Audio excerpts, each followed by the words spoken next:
Lord. హల్లెలూయా. దేవుని పరిశుద్ధ నామానికి స్తోత్రం కలుగునుగాక. ఈ మంచి ఉదయకాల సమయం దేవుని మాటలు వింటున్న మీ అందరికీ కూడా నా హృదయపూర్వకమైనటువంటి వందనాలు. ఎలా ఉన్నారు? మీరు, మీ కుటుంబాలు, మీ బిడ్డలు క్షేమంగా ఉన్నారా? దేవుని మహాకృప మీకు, మీ కుటుంబాలకి తోడై ఉండును గాక. ఆమేన్. పరిశుద్ధ గ్రంథంలో నుండి ఒక వాక్యాన్ని మనం చదువుకుందాం. చూడండి, పేతురు రాసినటువంటి మొదటి పత్రిక 2వ అధ్యాయం 1వ వచనం 2వ వచనం మనం చదువుకుందాం. ప్రభు దయాళుడని మీరు రుచి చూచి ఉన్న ఎడల సమస్తమైన దుష్టత్వమును, సమస్తమైన కపటమును, వేషధారణను, అసూయను, సమస్త దూషణ మాటలను మాని క్రొత్తగా జన్మించిన శిశువులను పోలిన వారై నిర్మలమైన వాక్యమను పాల వలన రక్షణ విషయములో ఎదుగు నిమిత్తం ఆ పాలను అపేక్షించుడి. హల్లెలూయా. పరిశుద్ధ గ్రంథాన్ని మనం ధ్యానం చేస్తూ ఉంటే ఒక వ్యక్తి క్రీస్తుకు సాక్షిగా బ్రతకాలి అంటే అతను ఎలా ఉండాలి, ఎలా ఉంటే దేవుని బిడ్డలుగా ఆయన సాక్షులుగా పిలువబడతారు అనేటటువంటి విషయాలని కొన్ని దినాలుగా మనం ధ్యానం చేస్తూ ఉన్నాం. అందులో ఒక అమూల్యమైన మాట ఏంటంటే క్రీస్తు అడుగు జాడల్లో నడవాలి. చూడండి, క్రీస్తుకు సాక్షులుగా బ్రతకాలంటే వాక్యంలో ఎదగాలని, ఆయనతో సహవాసం చేయాలని, దీనత్వం కలిగి ఉండాలని చాలా విషయాలను మనం ధ్యానం చేసుకుంటూ వస్తున్నాం. అందులో ఇంకొక మాట ఏంటయ్యా అంటే క్రీస్తు యొక్క అడుగు జాడల్లో మనం నడవాలి. పేతురు గారు కూడా తన పత్రికను రాస్తూ ఈ 2వ అధ్యాయం 1వ వచనంలో ప్రభువు దయాళుడని మీరు రుచి చూచి ఉన్న ఎడల, చూడండి, దేవుడు దయాళుడు అని రుచి చూచి ఉన్న ఎడల సమస్తమైన దుష్టత్వమును విడిచిపెట్టాలి, సమస్తమైన కపటమును, సమస్తమైన దుష్టత్వమును విడిచిపెట్టాలి. దుష్టత్వం అంటే దేవునికి అస్సలు ఇష్టం ఉండదండి. ఒక వ్యక్తి దుష్టుడుగా ఉండటం, దుష్ట ఆలోచన చేయటం, దుష్టుడి ఆలోచన చొప్పున నడవటం. చూడండి, ఒక వ్యక్తి పాపం చేస్తున్నాడు అనుకోండి, దేవుని దృష్టికి అది మంచిది కాదు కదా. ఆ దుష్టత్వాన్ని మానుకోవాలి. దేవుడు దయాళుడు అని మనం రుచి చూస్తే సమస్తమైన దుష్టత్వమును విడిచిపెట్టాలి, సమస్తమైనటువంటి కపటమును మానివేయాలి. కపటం అంటే లోపల ఒకటి పైన ఒకటి. చూడండి, చాలామంది పెద్దవాళ్ళు అంటారు, నోరు మాట్లాడుతుంటే నొసళ్ళు వెక్కిరిస్తున్నాయి అంటారండి. అంటే చాలామంది మాట్లాడుతున్నట్టే ఉంటారు, కానీ లోపల ఏదో ఒక రకమైనటువంటి ఆలోచన పెట్టుకొని ఉంటారు. మనకు కూడా ఈనాడు చాలామంది ఇలాంటి కపట సహోదరులు కనపడతారు. చూడండి, పైకి బాగున్నట్టు నటిస్తారు, కానీ లోపల వాళ్ళ ఆలోచన సరైనది కాదండి. ఈ లోపల ఒకటి బయట ఒకటి పెట్టుకునే వాళ్ళని ఏమంటారు అంటే కపట సహోదరులు అంటారు. ప్రభు అంటున్నాడు, మీరు సమస్తమైన కపటమును మానివేయాలి, వేషధారణను మానివేయాలి. బైబిల్లో యేసు ప్రభు వారు కూడా ఏమన్నారంటే వేశ్యనైనా క్షమిస్తాను కానీ వేషధారణ మాత్రం క్షమించను అన్నాడండి. వేషధారణ అంటే దేవునికి అస్సలు ఇష్టం ఉండదండి. వీళ్ళు కూడా పైకి ఒకలాగా ఉంటారు, లోపల ఒకలాగా ఉంటారు. ఈ వేషధారణ అన్న ప్రభుకి అస్సలు ఇష్టం ఉండదండి. అబద్ధాలాడే జీవితాలన్నా, వేషధారణగా బ్రతికే బ్రతుకులన్నా ప్రభువుకి అస్సలు ఇష్టం ఉండదండి. చూడండి, వేషధారణను, అసూయను మానివేయాలి. క్రీస్తుకు సాక్షిగా ఒక వ్యక్తి బ్రతకాలంటే దుష్టత్వాన్ని విడిచిపెట్టాలి, రెండోదిగా కపటమును మానివేయాలి, మూడోది వేషధారణను తీసేసుకోవాలి, నాలుగోది అసూయ ఉండకూడదండి. ఈరోజు చాలామంది జీవితాలు పాడైపోవటానికి కారణం అసూయనండి.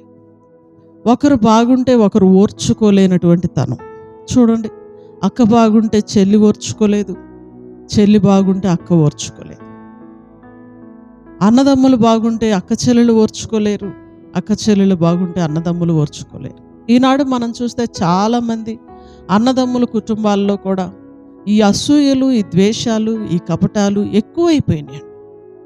అలా ఎక్కువైపోవటాన్ని బట్టి ఎన్నో కుటుంబాల్లో చాలామంది కొట్లాట్లు, చాలామంది ఒకళ్ళనొకళ్ళు హత్యలు చేసుకోవడం, ఇలాంటివన్నీ ఉన్నాయండి.